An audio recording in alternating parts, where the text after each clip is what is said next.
शहर का नाम था नवीनपुर। शाम के लगभग 5 बजे थे। एक राजनीतिक नेता के बंगले के बाहर कुछ हलचल थी। नेता के आने जाने का वक्त था, इसलिए आसपास पुलिस की सख्त निगरानी चल रही थी।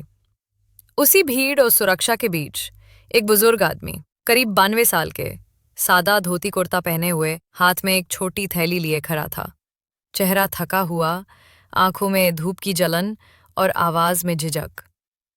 बेटा, पानी की कोई जगह है क्या? उसने धीरे से एक सिपाही से पूछा। सिपाही ने उसे ऊपर से नीचे तक देखा, फिर साथी से हंसते हुए बोला, देखो यार, अब ये भी वीआईपी इलाकों में भीख मांगने आ गए हैं। बुजुर्ग हंसे नहीं, बस बोले। मैं किसी से भीख नहीं मांग रहा, मैं बस क्या। सिपाही ने डांटते हुए कहा, नेताजी की गाड़ी कभी भी आ सकती है, इधर से हटो, शक्ल से ही संदिग्ध लगते हो।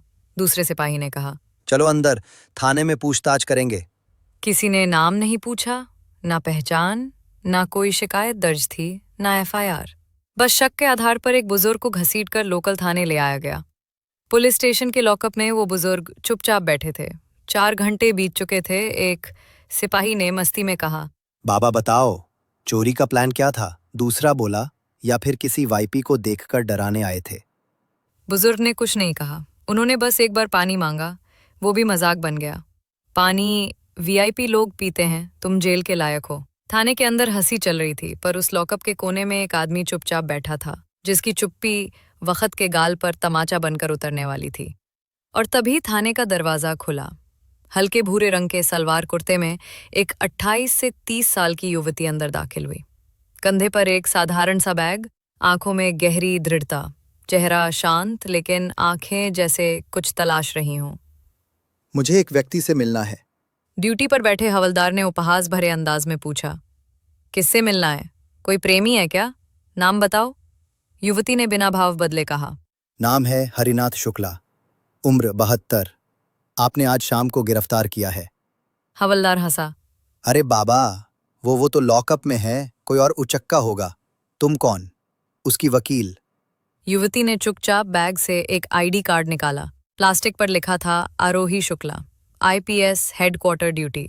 Special wing. थाने में सन्नाटा छा गया। पास बैठा सीनियर इंस्पेक्टर आईडी दे गहलोत, उम्र 50, थाने का प्रभारी, खुद आगे बढ़ा और बोला, मैडम हमें नहीं पता था कि वो आपके नहीं पता था, इसलिए उन्हें घसीट के लाया गया, नहीं पता था इसलिए उन्हें पानी तक नहीं दिया गया। मैडम हमें शक था वो वीआईपी इलाके के बाहर। क्या शक के आधार पर किसी को बिना एफआईआर, बिना सत्यापन, बिना मेडिकल के लॉकअप में डालना अब कानूनी है? उसकी आवाज ऊंची नहीं थी, लेकिन हर शब्द हथौड़े जैसा लग रहा था। अब लॉकअप की चाबी लाई गई। जैसे ही दरवाजा खुला, भीतर बैठा बुजुर्ग हरिनाथ शुक्ला धीरे धीरे उठे। कमजोर बदन, पसीने से भीगा चेहरा, आंखों में थकावट। पर जब उन्होंने अपनी बेटी को देखा तो पहली बार उनकी आंखों में कुछ नमी के साथ चमक आई। आरोही, तू? आरोही तेजी से उनके पास गई, उनका हाथ थामा जो अभी भी कांप रहा था, और बोली, अब कोई कुछ नहीं कहेगा बाबूजी, आप घर चलिए, बाकी काम मैं देख लूंगी। पुलिस वाले अब चुप थे। सिर्फ एक सिपाही ने हिम्मत करके कहा, मैडम हम नहीं जानते थे वो कौन है। आरोही ने उसी सादगी से जवाब दिया, जानना जरूरी नहीं था वो कौन है, उससे ज्यादा जरूरी था ये जानना कि वो एक इंसान है। आपने उन्हें नहीं गिरफ्तार किया, आपने अपनी वर्दी की संवेदनशीलता को गिरफ्तार कर लिया। अब मीडिया भी थाने के बाहर जमा हो चुकी थी। एसीपी की मौजूदगी में लॉकअप से बुजुर्ग को रिहा किया गया, बिना नाम, बिना आरोप। 72 वर्षीय व्यक्ति, थाने में बंद पुलिसकर्मी लाइन हाजिर। ब्रेकिंग हेडलाइंस चल रहे थे। एक रिपोर्टर ने आरोही से पूछा, मैडम आपको कैसा लगा जब आपको पता चला कि आपके पिता?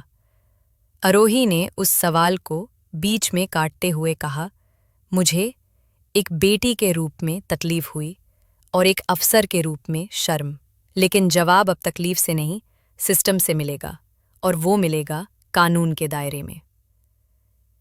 एसीपी आरोही ने तुरंत विभागीय जांच के आदेश दिए। थानेदार, 2 सिपाही और गार्डवादी सभी को सस्पेंड कर दिया गया, और उस रात जैसे ही उन्होंने पिता को घर पहुंचाया, हरिनाथ जी ने सिर्फ एक बात कही, बिटिया, तुझे बनाया इसीलिए था ताकि तू किसी और बाप को मेरी तरह चुप बैठने ना दे। Heart shots. अगली सुबह पूरे शहर में एक ही चर्चा थी, एसीपी की मौजूदगी में बुजुर्ग की रिहाई। पुलिस की गलती से एसीपी अरोही ने खुद वो सीसीटीवी फुटेज मंगवाई। उसमें साफ दिखा हरिनाथ शुक्ला बस एक पेड़ के नीचे खड़े होकर पानी पूछ रहे थे, ना किसी के बंगले की ओर बढ़े, ना कोई अजीब हरकत। फिर भी उन्हें शक के आधार पर धक्का मारकर ले जाया गया। एक एनजीओ ने उस केस पर स्टेटमेंट जारी किया। ये घटना साबित करती है कि सत्ता की असली परीक्षा तब होती है जब वो किसी असहाय को देखती है। एसीपी अरोही शुक्ला ने जो किया वो नई पीढ़ी के लिए उदाहरण बन चुका है। वहीं दूसरी ओर एसीपी अरोही एक चिट्ठी लिख रही थी। वो चिट्ठी किसी मंत्री, मीडिया या डीजीपी को नहीं, अपने पिता को थी। प्यारे बाबूजी, जिस दिन आपको थाने में बैठे देखा, उस दिन मेरी वर्दी का भार पहली बार महसूस हुआ। आप चुप थे, लेकिन आपकी चुप्पी चीख रही थी। आज अगर मैं अफसर हूँ तो आपकी सादगी, आपके संघर्ष और आपके उस मौन का ही असर हूँ। मैं वादा करती हूँ, इस वर्दी को कभी किसी की गरिमा पर दाग नहीं बनने दूंगी। रात को घर के आंगन में दोनों बैठे थे। हरिनाथ जी ने पूछा, तू अब भी नाराज है ना बिटिया? अरोही मुस्कुरा दी, मैं नाराज नहीं बाबूजी, अब सिर्फ जवाब देने का वक्त है, ताकि किसी और की बेटी को अपने पिता को लॉकअप में देखने का दर्द ना झेलना पड़े। एक हफ्ते बाद नगर निगम सभागार में एक विशेष कार्यक्रम आयोजित किया गया, मानव गरिमा और कानून की मर्यादा। मुख्य वक्ता थी एसीपी अरोही शुक्ला। हॉल में बैठे थे पुलिस विभाग के प्रशिक्षु अधिकारी, वरिष्ठ जज, सामाजिक कार्यकर्ता और आम नागरिक। स्टेज पर पहुंचकर उन्होंने बोलना शुरू किया, मैं कोई प्रेरणादायक कहानी सुनाने नहीं आई, मैं वो सच्चाई दिखाने आई हूं जो कई लोग झेलते हैं लेकिन कह नहीं पाते।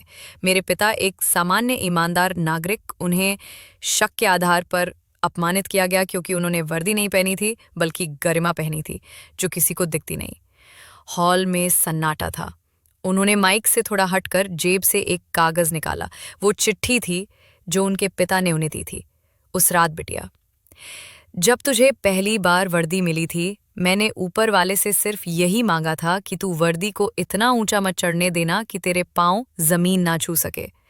और तूने दिखा दिया कि तेरे पैर तो वहीं हैं जहां हर आम आदमी खड़ा है।